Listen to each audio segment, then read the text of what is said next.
2021년 11월 21일 추수감사주일 예배를 드리겠습니다.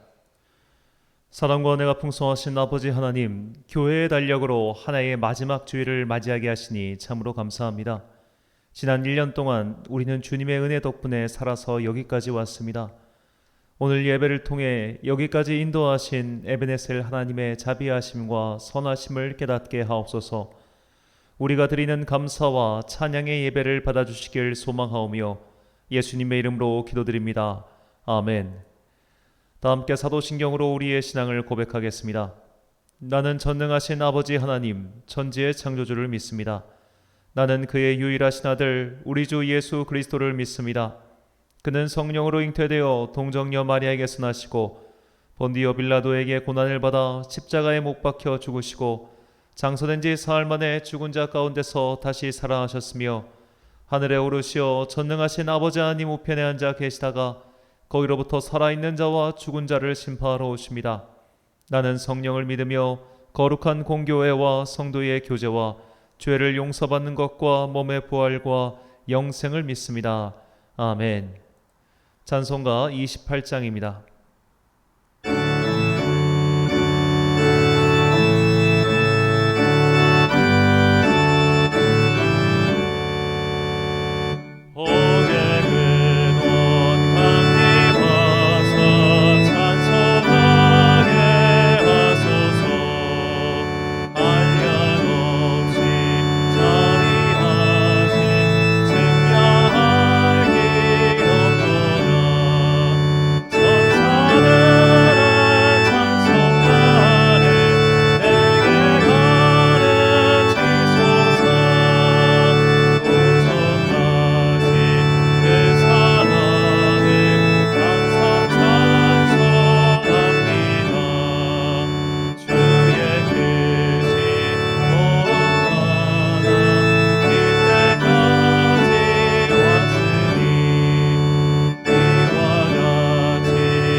한 주간 동안 하나님과 나만 아는 죄를 고백하며 침묵으로 참회의 기도를 드리겠습니다.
다 함께 공동기도를 드리겠습니다.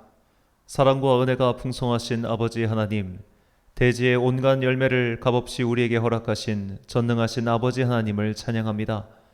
어렵고 험난했던 영적 여정 동안 귀하게 얻은 믿음의 결실을 인하여 주님께 감사의 예배를 드립니다. 오늘 우리의 마음과 예물을 받으시고 홀로 영광 받아 주시옵소서. 하나님 아버지, 생각해보면 우리의 인생은 온통 감사의 제목인데도 하나님의 은혜를 너무나 많이 잊고 살았습니다. 우리의 노력과 능력 덕분이라고 생각하기도 했습니다. 주여, 우리의 교만을 용서하여 주옵소서. 항상 기뻐하고 쉬지 말고 기도하고 범사에 감사하라 하셨으나 영적 나태함으로 인해 말씀에 순종하지 못했던 우리를 깨우쳐 주옵소서. 우리의 예배가 한 해의 감사가 되게 하시고 우리의 삶이 주님께 받은 자비에 대한 감사의 예물이 되게 하옵소서. 우리에게 복을 주시기 원하시는 주님, 오늘 우리의 예배를 받으시고 다가올 믿음의 새해에도 감사의 제목과 간증들이 늘어나게 하옵소서. 주님의 은혜로 새해에는 성령의 열매를 더 많이 맺게 하옵소서. 이 감사와 기쁨의 예배를 온전히 누리지 못하고 있는 가여운 영혼들을 돌봐 주옵소서. 전쟁과 테러, 독재로 인해 고통당하고 있는 온 세계의 백성들을 기억하사 은혜를 베풀어 주옵소서. 군부의 독재로 신우하고 있는 미얀마의 백성들, 정치적 혼란으로 인해 나라의 기능을 상실해버린 IT의 불쌍한 자녀들, 이슬람 과격주의자들로 인해 생명의 위협을 받고 있는 아프가니스탄의 영혼들, 그리고 지금도 세계 곳곳에서 민족주의와 테러로 인해 삶의 터전을 상실한 수많은 백성들에게 예수 그리스도의 평화가 임하길 간절히 소망합니다. 무엇보다 북한에 억류되어 생사를 알지 못하는 선교사들을 돌봐주시고 하루속히 그 묶임에서 풀려나 가족들의 품으로 돌아오게 하옵소서. 이 모든 소망과 함께 주님의 은총과 자비를 구하며 주님께서 가르쳐주신 기도를 드리오니, 하늘에 계신 우리 아버지, 아버지의 이름을 거룩하게 하시며 아버지의 나라가 오게 하시며 아버지의 뜻이 하늘에서와 같이 땅에서도 이루어지게 하소서. 오늘 우리에게 일용할 양식을 주시고 우리가 우리에게 잘못한 사람을 용서하여 준 것 같이 우리 죄를 용서하여 주시고 우리를 시험에 빠지지 않게 하시고 악에서 구하소서. 나라와 권능과 영광이 영원히 아버지의 것입니다. 아멘. 사죄의 말씀입니다. 내 하나님 여호와는 자비하신 하나님이심이라. 그가 너를 버리지 아니하시며 너를 멸하지 아니하시며 내 조상들에게 맹세하신 언약을 잊지 아니하시리라. 내가 있기 전 하나님이 사람을 세상에 창조하신 날부터 지금까지 지나간 날을 상고하여 보라. 하늘 이 끝에서 저 끝까지 이런 큰 일이 있었느냐? 이런 일을 들은 적이 있었느냐? 아멘. 지난 날을 돌아보면 부끄러운 일도 많고 아쉬운 일도 많으며 아프고 고통스러운 날들도 많았습니다.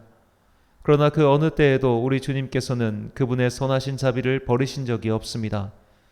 조용히 뒤를 돌아보면 모든 것을 알 수 있습니다. 그러니 포기하지 말고 이 길을 굳게 지키며 걸어가십시오. 나의 등 뒤에서 나를 돌보시는 주님이 언제나 함께 하실 것입니다. 교독문 21편 시편 34편을 함께 교독하시겠습니다. 내 여호와를 항상 송축하며 내 입술로 항상 주를 찬양하리이다. 내 영혼이 여호와를 자랑하리니 곤고한 자들이 이를 듣고 기뻐하리로다. 나와 함께 여호와를 광대하시다 하며 함께 그의 이름을 높이세.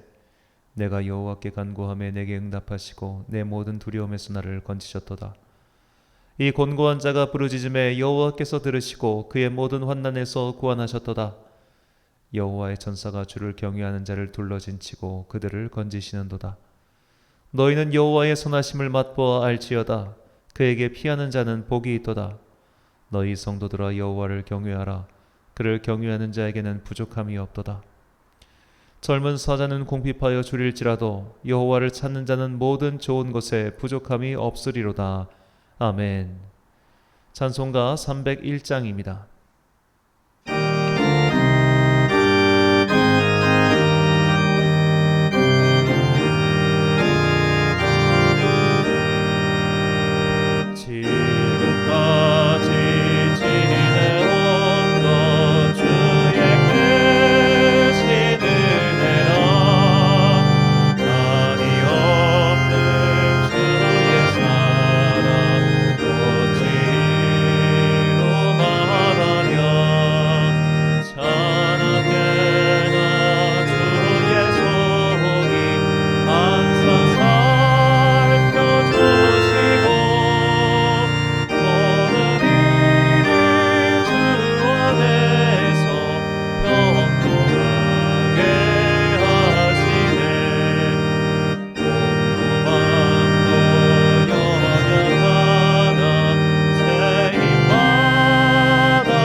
지난주 봉헌하신 분들입니다. 김종학 집사님 가정에서 주정헌금 드리셨습니다. 송경금 송근랑 권사님 드리셨고요.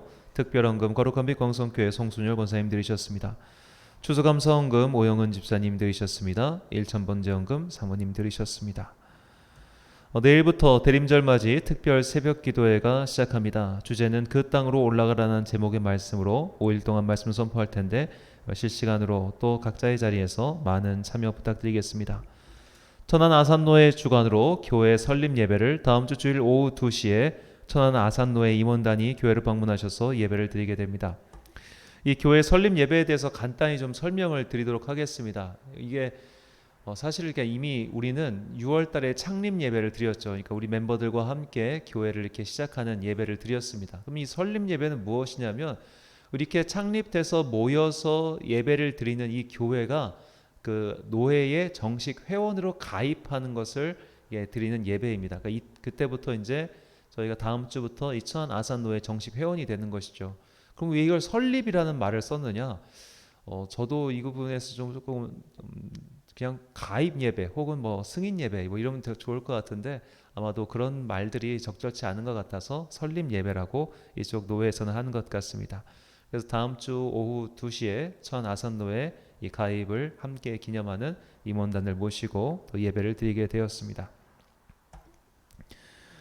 교회 홈페이지가 개설되었습니다. 또 많은 참여 또 관심 부탁드리도록 하겠습니다. 드린 예물 위하여 봉헌 및 목회기도 드리겠습니다. 사랑과 은혜가 충만하신 아버지 하나님, 변치 않는 은혜와 사랑으로 여기까지 인도해 주시니 정말로 감사드립니다. 지난 20일의 다니엘 기도회 동안 주님께서 너무나 큰 은혜를 주셨습니다. 각양의 은혜로 우리의 영혼을 풍성하게 하셨으며 다시 일어나서 주님께서 세워주신 표대를 향하여 달려갈 힘을 주셨습니다. 주님의 선하심과 인자하심이 언제나 우리를 따라오고 있습니다. 이 믿음의 고백으로 주님께 귀한 예물을 드립니다. 믿음의 한 해 동안 베풀어 주신 큰 은혜에 비한다면 너무나 작은 예물이오나 우리가 진심을 다해 드리는 이 예물을 기뻐 받으시고 하늘의 신령한 것들과 땅의 풍성한 것들로 우리를 다시 채워주실 것을 믿습니다. 우리에게는 각자 많은 기도의 제목들이 있습니다. 나보다 나를 더 잘 아시는 주님, 내가 말로 다 할 수 없는 기도를 드릴지라도 내 말보다 더 많은 것을 아시오니 우리의 간구를 들으시고 각자가 처한 환경에서 일어설 수 있도록 자비를 베풀어 주십시오. 특히 매일 3,000명에 가까운 환자가 나오고 있는 이 코로나 바이러스의 광풍으로부터 우리 성도들을 지켜주시고 이 어려움의 시간이 속히 지나 서로 마음 편히 마주 앉아 믿음의 교제를 나눌 수 있게 하옵소서.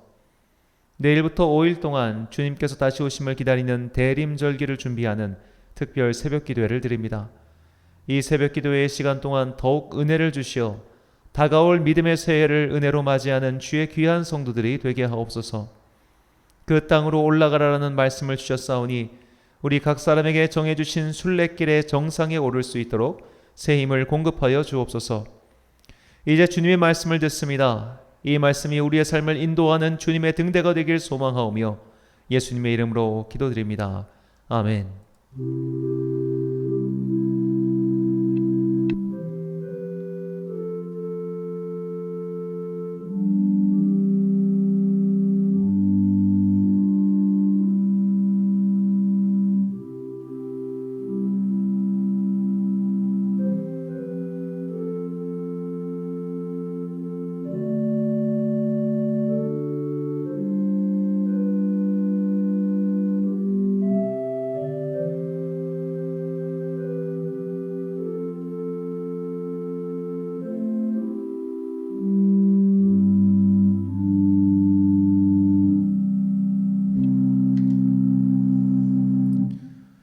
오늘 우리에게 주신 하나님의 말씀 출애굽기 3장 11절부터 12절까지의 말씀입니다. 출애굽기 3장 11절부터 12절까지의 말씀. 이제 봉독하겠습니다. 하나님의 말씀을 경청하십시오. 모세가 하나님께 아뢰되 내가 누구에게 바로에게 가며 이스라엘 자손을 애굽에서 인도하여 내리이까? 하나님이 이르시되 내가 반드시 너와 함께 있으리라. 내가 그 백성을 애굽에서 인도하여 낸 후에 너희가 이 산에서 하나님을 섬기리니 이것이 내가 너를 보낸 증거니라. 아멘. 알게 되리라 라는 제목으로 하나님의 말씀 선포하겠습니다. 5년 전에 저는 스페인의 산티아고 순례길을 떠났었습니다. 이 순례길을 출발한 지 20일쯤 되어서 만 아린이라는 곳에 도착했습니다. 이 높은 산 중턱에서 하룻밤을 묵고 그 다음날 아침 산 정상을 향해 출발했습니다. 그리고 산 정상에 도착했을 때 제 안에 한 말씀이 들려왔습니다. 스가랴 4장 7절 말씀입니다. 큰 산아 내가 무엇이냐, 내가 스룹바벨 앞에서 평지가 되리라. 그가 머릿돌을 내놓을 때에 무리가 외치기를 은총이 그에게 있을지어다 하리라 하셨고. 아멘. 자, 큰 산이 어떻게 평지가 될까요? 힘겹게 높은 산에 올라서서 뒤를 돌아보면 그 산보다 낮은 산들은 다 평지처럼 보입니다. 높은 곳에 올라가면 그보다 낮은 것들은 그저 평지에 불과하죠. 이 말씀이 저에게 주신 주님의 깨달음이었습니다. 지금 눈앞에 있는 산들이 높고 험할지라도 그 산을 다 지나서 마침내 꼭대기에 오르면 모든 것이 평지처럼 보일 것이다 라고 말이죠. 하나님의 일하시는 방법이 이렇습니다. 우리 눈앞에 산을 깎아버리시거나 옮겨버리시는 것이 아니라 우리에게 그 산을 올라갈 힘을 주시는 겁니다.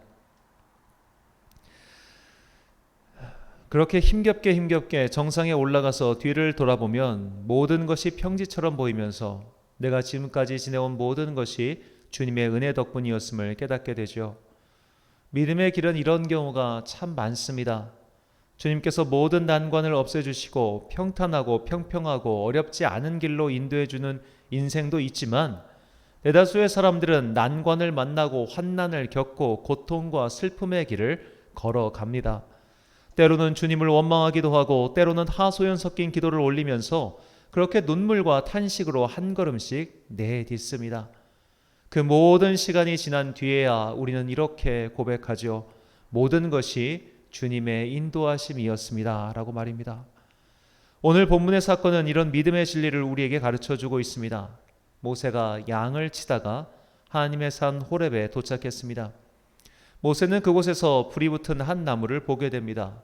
분명히 불이 붙었는데 나무는 타들어가고 있지 않았습니다. 모세가 그 신비한 광경을 보려고 다가갔을 때 갑자기 그에게 하나님의 음성이 들렸습니다. 이곳은 거룩한 땅이니 너의 신발을 벗으라 라는 말씀이었습니다. 그리고 하나님께서는 내가 너를 보내어 내 백성 이스라엘을 이곳으로 데리고 와서 예배드리게 할 것이다 라고 말씀하십니다. 출애굽기 3장 8절 말씀입니다. 내가 내려가서 그들을 애굽인의 손에서 건져내고 그들을 그 땅에서 인도하여 아름답고 광대한 땅, 젖과 꿀이 흐르는 땅, 곧 가나안 족속, 헷 족속, 아모리 족속, 브리스 족속, 히위 족속, 여부스 족속의 지방에 데려가려 하노라. 아멘. 자, 이 한 구절의 말씀 안에 정말 엄청난 일들이 기다리고 있음을 조금만 생각해 보면 누구나 다 알 수 있을 겁니다. 첫째로 이 이집트의 손에서 빠져나오는 게 난관입니다. 당시 세계에서 가장 강한 나라의 노예에서 탈출한다는 것이 어디 가당키나 한 일이겠습니까? 아무리 히브리 노예들의 숫자가 많아도 노예는 그냥 노예일 뿐입니다. 역사상 노예들이 반란을 일으켜서 끝까지 성공한 사례가 거의 없습니다. 세계사에서 가장 유명한 노예의 반란은 아마도 스파르타쿠스의 반란일 겁니다.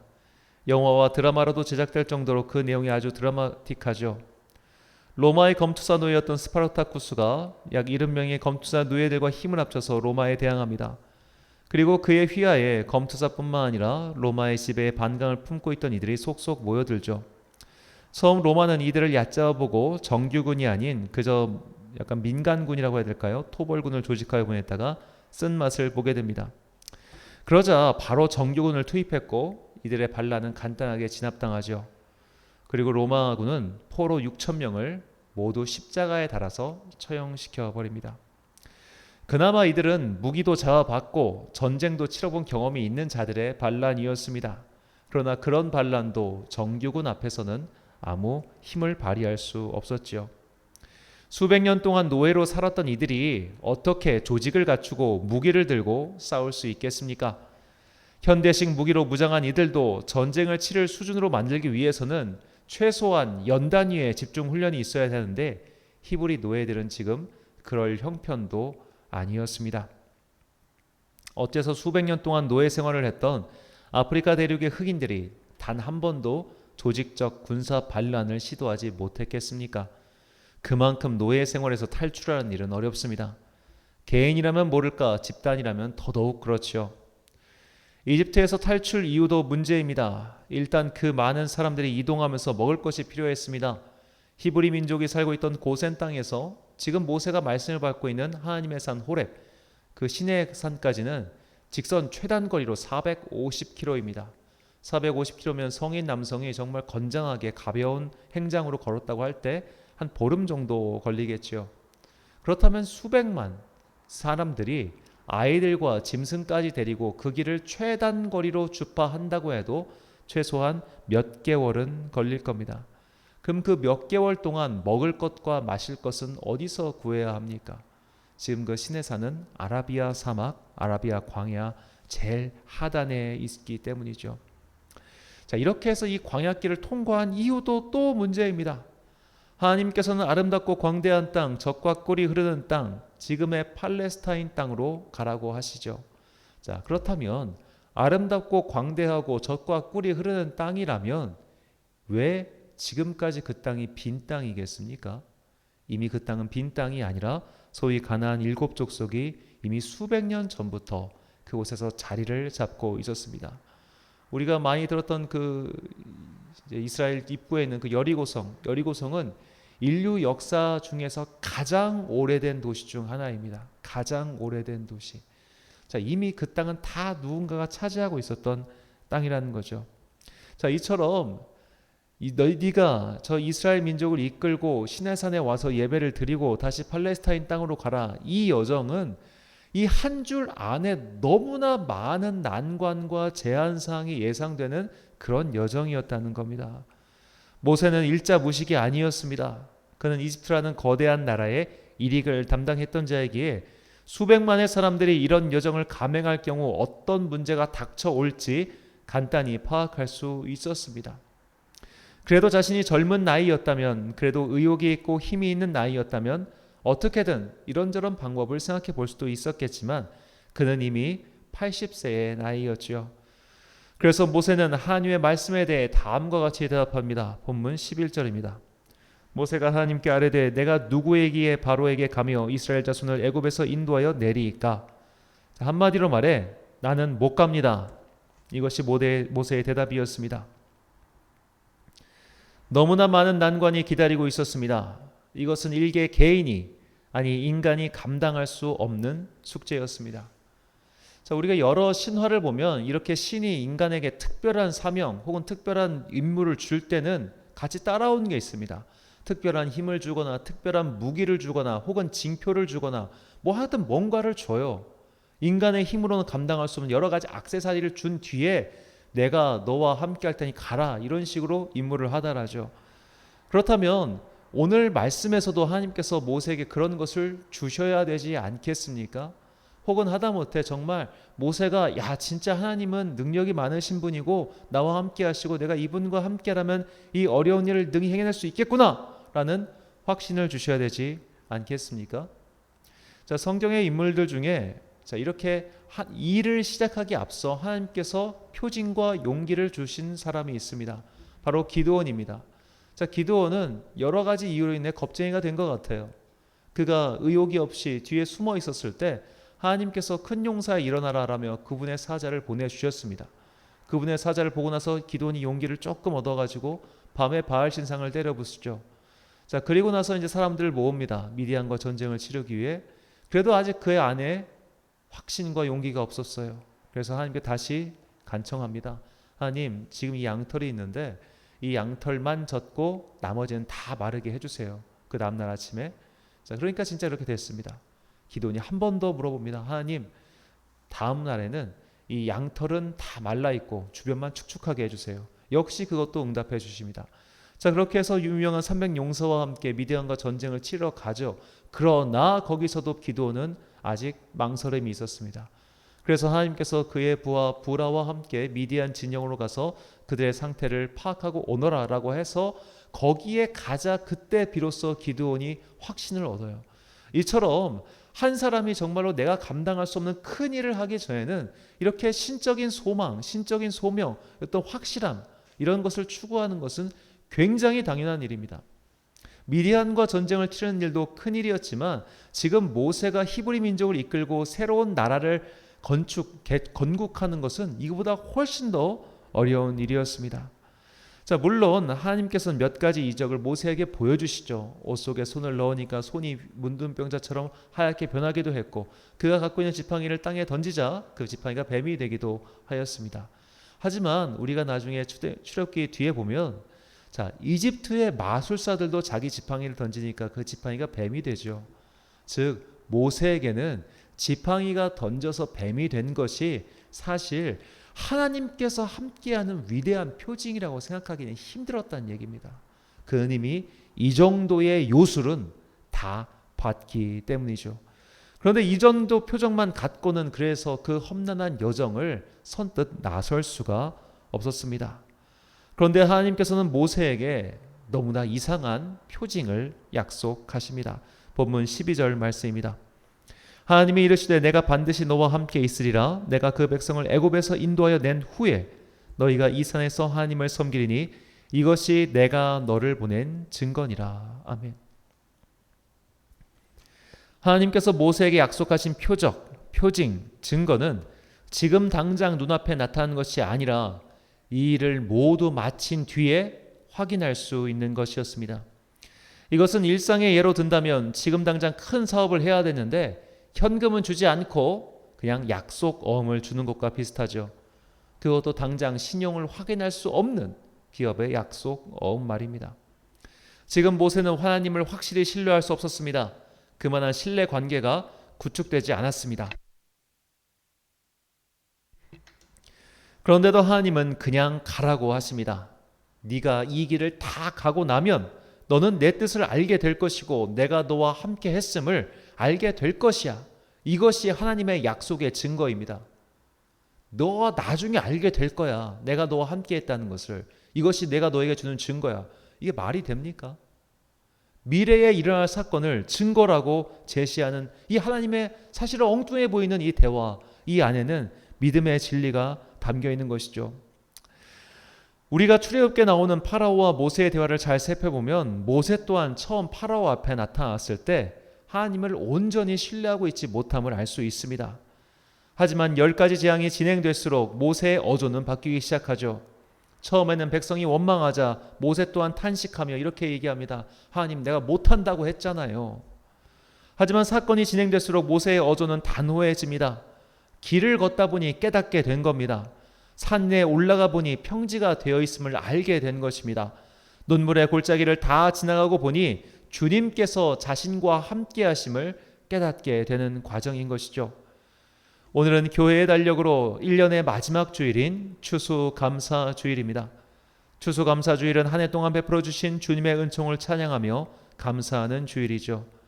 이 주일을 맞이하며 우리 교회의 지난 1년을 되돌아봤습니다. 자, 1년 전 우리 교회는 원주의 상가 건물에서 예배를 드리고 있었습니다.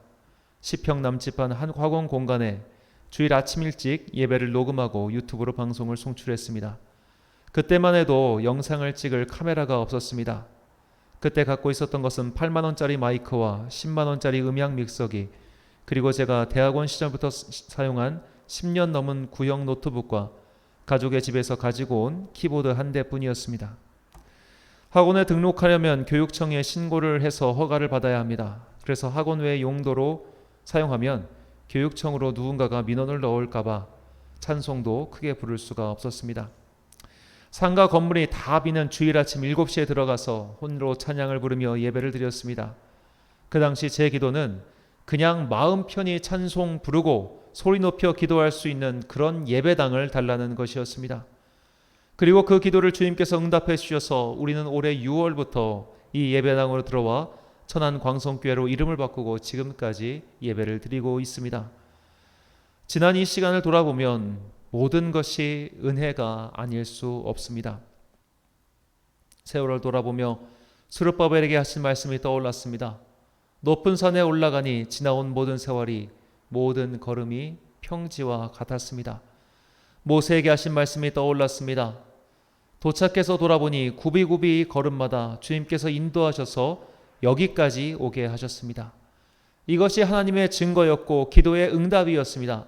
기도의 응답이 있었고 약속의 증거가 있었기 때문에 전진한 것이 아니라 돌이키고 와서 돌아보니 이것이 하나님께서 우리와 함께 하신 증거구나 라는 것을 깨닫게 되었습니다. 이것이 우리 교회에게 베푸신 은총이며 또한 우리 각자의 삶에도 베푸실 은총입니다. 순례길을 걷다가 양을 치며 이동하는 목동을 본 일이 있습니다. 그때 목자의 위치가 제 눈길을 끌었습니다. 목자는 양들 앞에 있지 않았습니다. 양들이 다 보이는 양들의 뒤에 있었습니다. 좀 신기한 게도 어디론가 이동할 때도 목자는 양들의 뒤에 있더군요. 아마 걔네들이 원래 가던 길을 항상 가서 그랬나 봅니다. 제가 본 목자의 모습이 모든 목자의 공통된 모습은 아닐 수 있겠습니다만 이 양들의 뒤에 위치한 목자의 모습에서 참 귀한 깨달음을 얻을 수 있었습니다. 만약 주님께서 항상 우리의 앞에 계신다면 어떨까요? 물론 굉장히 든든하겠지만 아마도 우리는 그 걸음을 쫓아가다가 넘어질 수도 있고 또 낙오할 수도 있습니다. 만약 앞에 계신 분이 우리의 낙오도 모른 채 그냥 계속 자신의 보폭으로 앞으로만 가신다면 그분께서 길을 뚫어 놓으시겠지만 우리는 그 뚫어 놓은 길을 걸어갈 힘이 없을 겁니다. 군대에서 행군할 때 이 체력이 가장 좋은 아이들이 어디에 서는지 아십니까? 맨 뒤에 섭니다. 그리고 행군에서 가장 앞에 서 있는 사람은 체력이 가장 떨어진 사람입니다. 체력이 가장 떨어진 사람이 자신의 페이스대로, 그러니까 그 지쳐있는 페이스대로 걸어가야 그가 그렇게 걸으면서 회복이 되고, 이 맨 뒤에 있는 사람은 사실 자기 페이스대로 못 걸으니까 더 힘이 들어요. 그렇게 서로 교대를 해줘야 비로소 행군이 완성됩니다. 자, 이와 똑같다는 생각이 들었어요. 하나님이 우리 앞에서 그냥 그 큰 걸음으로 성큼 나가면 과연 어느 인간이 그 걸음을 쫓아갈 수 있겠습니까? 하지만 하나님께서는 우리의 뒤에서 우리의 그 느릿느릿한 발걸음을 지켜보시면서 우리가 넘어지지 않게, 우리가 완전히 탈진하지 않게, 우리가 완전히 포기하지 않게끔 뒤에서 계속해서 힘을 주시며 은혜 주시며 함께 밀어주고 계시는 것이죠. 그래서 믿음은 뒤를 돌아볼 때 생깁니다. 걸어온 여정을 돌아보면 은혜를 깨닫게 됩니다. 우리가 교회력의 마지막 날을 추수감사주일로 지키는 이유가 바로 여기에 있습니다. 다윗은 이것을 깨닫고 다음과 같이 찬양했습니다. 시편 23편 6절 말씀입니다. 내 평생의 선하심과 인자하심이 반드시 나를 따르리니 내가 여호와의 집에 영원히 살리로다. 아멘. 여기서 따르리니라고 번역한 히브리어는 라다프입니다. 이 단어의 뜻은 추격하다, 쫓아가다라는 뜻이죠. 이 단어는 원래 사냥꾼이 짐승을 쫓는 모습을 뜻합니다. 그 정도로 맹렬하게 하나님의 은혜와 선하심이 나를 뒤에서 추격해 온다는 겁니다. 그 자비와 선하심이 나를 추월해서 나의 앞에 있는 모든 난관을 뚫고 부숴버리는 것이 아니라 계속해서 내가 그 난관을 뚫고 나아갈 수 있도록 뒤에서 힘을 주고 계시다는 것이죠. 우리는 지난 다니엘 기도회 동안 많은 분들의 간증을 들었습니다. 이분들의 간증을 들으면서 한 가지 공통점을 발견했습니다. 주님을 만나고 주님께 기도하면서 받은 비전을 따라갔지만 곧장 형통함이 찾아오지는 않았다는 겁니다. 당장 어젯밤에 간증하셨던 강내우 성악가의 경우만 해도 그렇습니다. 주님을 만났고 비전을 받아 로마로 유학을 떠났습니다. 그러나 1년 넘게 그는 어떤 콩쿠르에서도 1차 통과도 하지 못하고 빌빌거리며 광야의 시간을 보내야 했습니다. 히즈윌 찬양을 작곡한 장진숙 작곡가도 그랬습니다.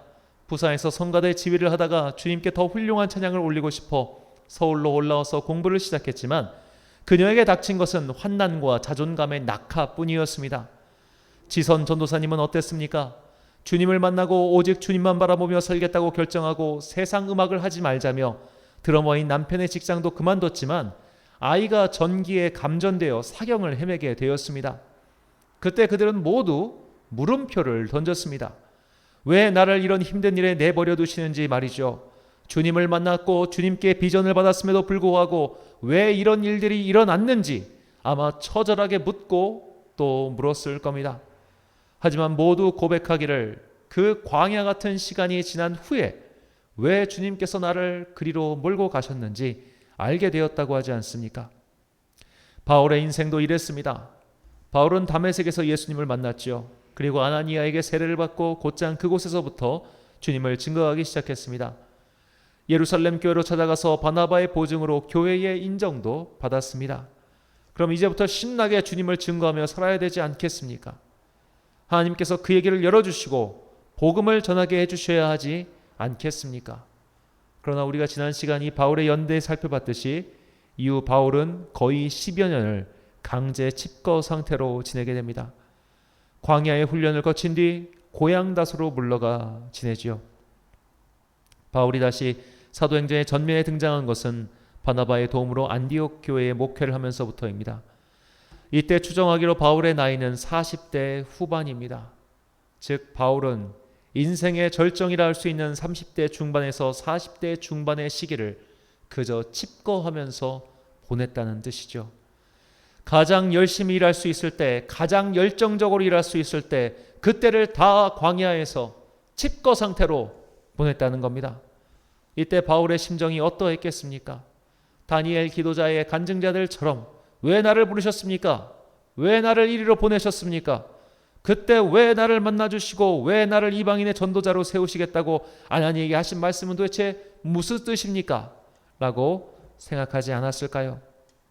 하지만 바울 역시 지나온 세월을 돌아보니 모든 것이 주님의 인도하심이었으며 주님의 섭리 안에 있었으며 주님의 자비가 자기가 자신을 쫓아오고 있었음을 깨달았습니다.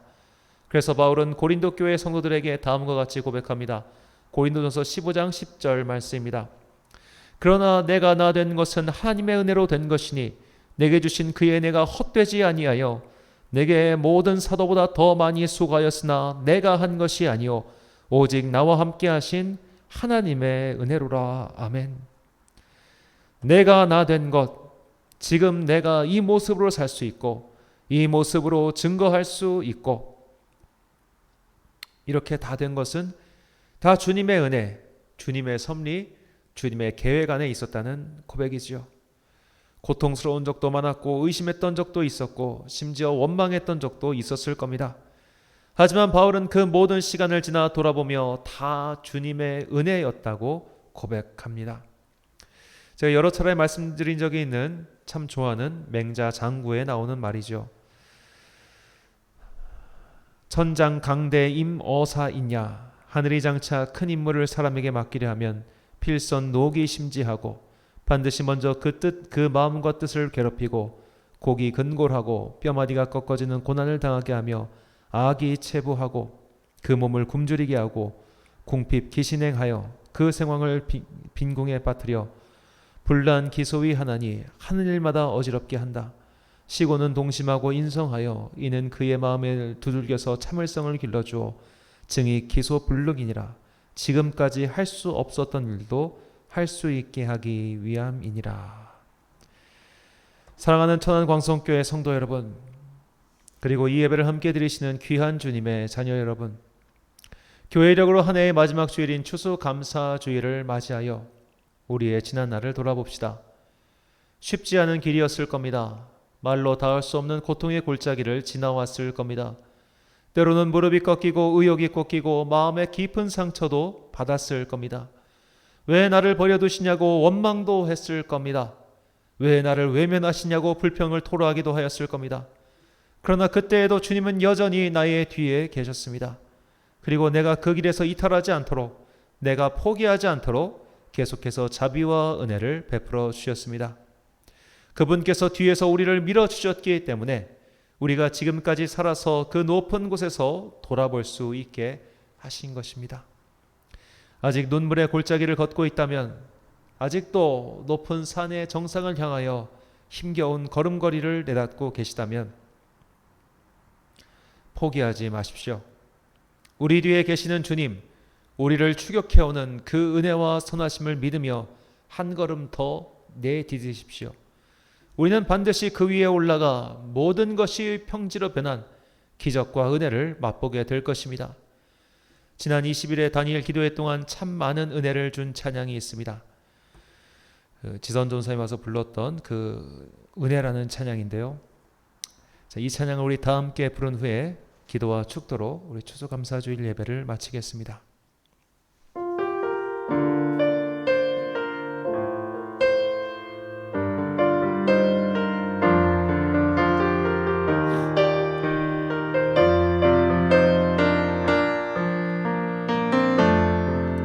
내가 누려왔던 모든 것들이, 내가 지나왔던 모든 시간이, 내가 걸어왔던 모든 순간이 당연한 것 아니라 은혜였소. 아침 해가 뜨고 저녁에 노을, 봄의 꽃향기와 가을의 열매, 변하는 계절의 모든 순간이 당연한 것 아니라 은혜였소. 모든 것이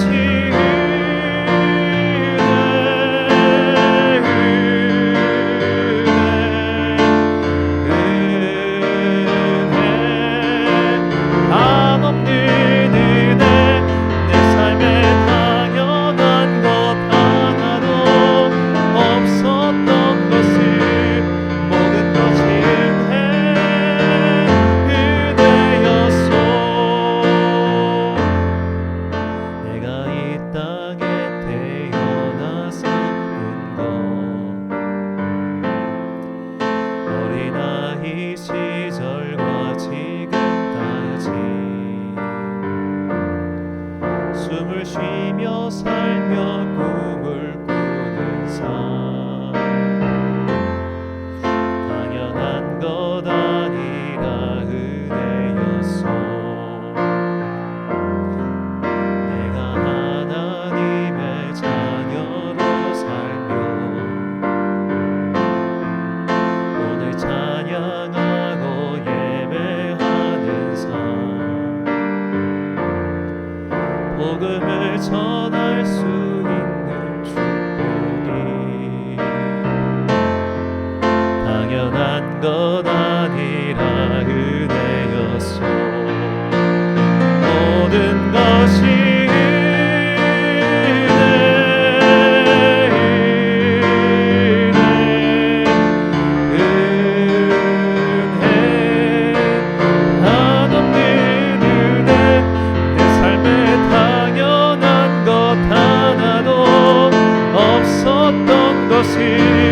모든 것이 은혜, 은혜여. 모든 것이 은혜, 모든 것이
기도하겠습니다.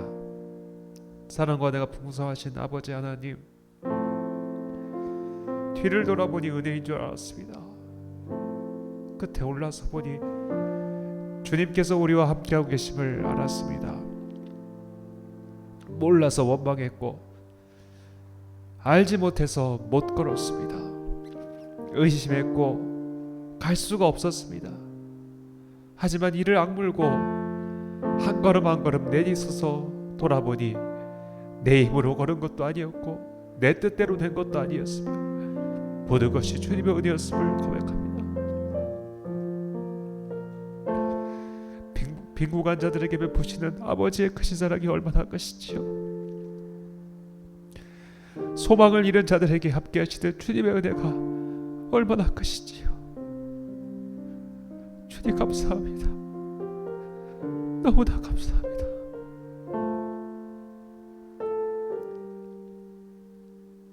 감사합니다. 주님. 주여, 자격 없는 자들에게 은혜를 베푸시는 자비하신 아버지 하나님,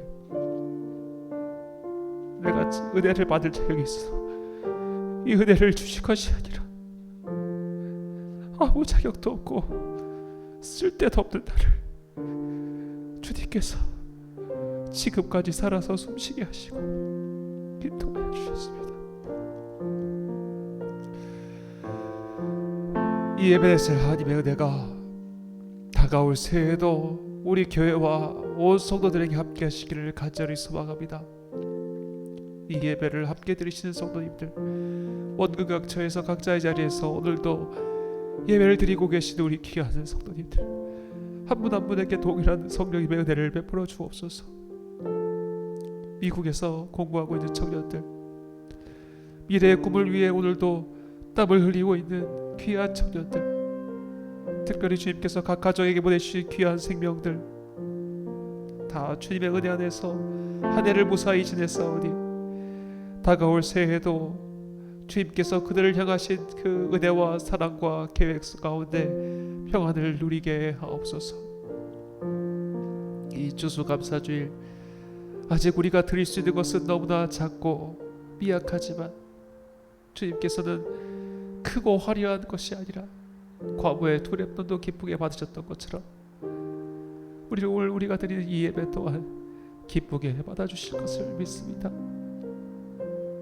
내 삶은 예배가 될 자격이 없사오니 주님, 적어도 예배가 우리의 삶을 이끌어갈 수 있도록 하여 주옵시고, 우리 교회가 이 땅에 있는 동안 정말로 이 예배의 사명을 끝까지 포기하지 아니하도록 날마다 힘을 주옵소서.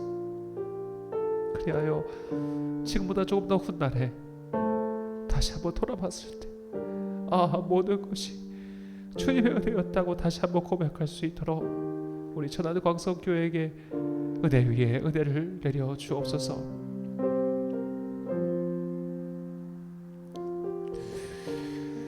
지금은 우리 주 예수 그리스도의 은혜와 하나님 아버지의 크신 사랑과 성령님의 교통하심이 이 추수감사주일을 맞아 자격 없는 자들에게 베풀어 주신 주님의 은혜에 감사드리며, 다가올 새해 동안 주님의 이 약속과 은혜를 믿고 힘차게 전진하여 다짐하는 귀한 주님의 자녀들 머리 위에 지금부터 영원까지 함께 하시기를 간절히 축원하옵나이다.